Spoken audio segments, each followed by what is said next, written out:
All right, we're over here in the messy part of the shop. I was going to show this. I buy these sticks of DOM tubing. This is 2.5-inch OD, 1.5-inch ID, and the stuff is not cheap. I don't remember exactly how much that is, but I think the last time I bought 2 sticks of that and 2 sticks of the 1.5-inch that you see back there, it was several $100s. I want to say maybe $600 or $700 for all that.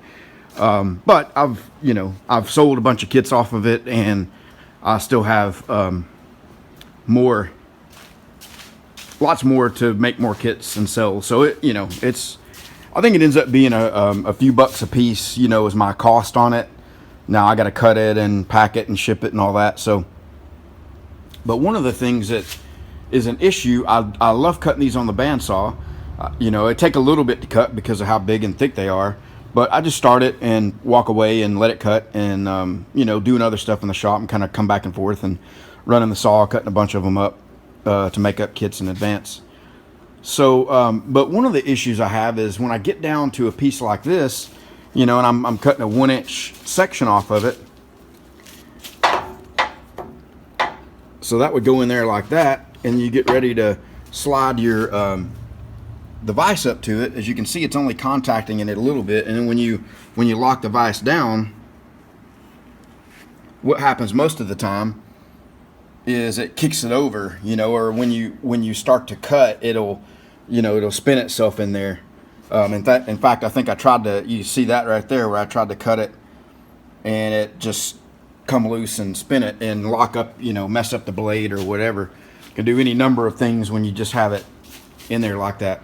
I saw a picture on Instagram, and unfortunately I can't remember who it was, or I would give them credit for it, but it made me think. The guy had, and one of the issues too is that, this vise is adjustable. You can unscrew it from the bottom and slide it over.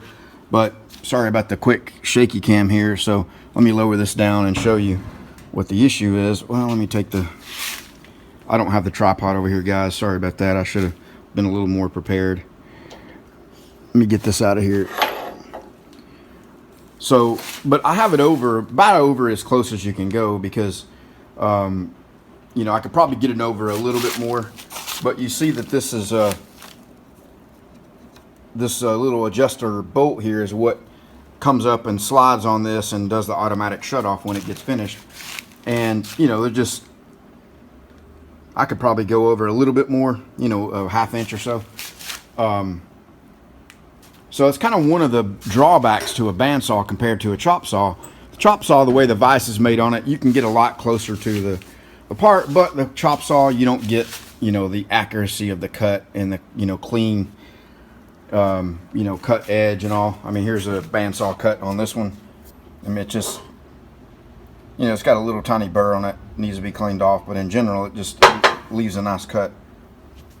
So anyway, this guy on Instagram had this piece made, and it was attached here, and it was sort of had a large arc on it, and it came up this way, and then it hooked back in really quick, and it was, I don't know, maybe a 1/2 inch piece of flat bar or something that was, or maybe thicker than that. I'm not sure exactly what it was, but he could put a piece in there and connect this thing up to it in there, and it would, you could put pressure on it closer to where you wanted it to cut. So it made me think. I had this left over from a job. It's a piece of 1 1/4 inch cold rolled flat steel, and it's just a cutout. But what I decided was, I can use that, and you need another reference piece. So I got this smaller one here, and now I can get. You can see where the blade comes through there, so I can take it up a lot closer and put this in here, and now I can get the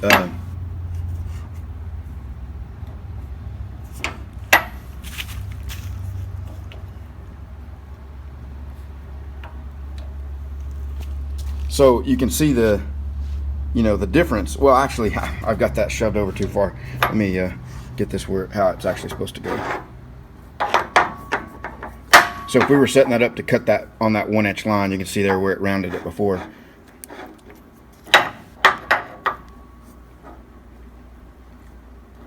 So, you know, I can get that, you know, three points of pressure, you know, for you football guys, so you don't fumble. But anyway,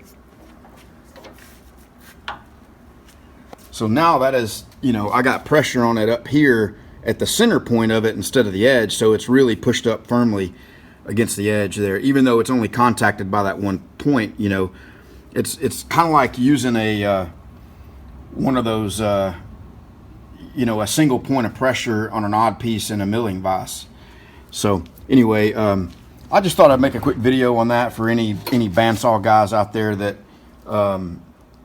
that struggle with this issue on using your final bits of stock so you can get more use out of it. I know I would have liked to have known that probably a long time ago. I may have a lot of stuff in here, throwaways, little pieces like that round piece there that I can now come back and use some of. So anyway, I wish I could give credit to the person that I saw this from, but I don't have his I just didn't catch. I've followed so many people on Instagram, a lot of them I don't even know or whatever, but they post a lot of good stuff. So I thought I'd show that for anybody that's got a bandsaw. And if you've got any tips or tricks like this, leave a comment for me down below with how you do that differently, or you know, what you think about it. See you guys.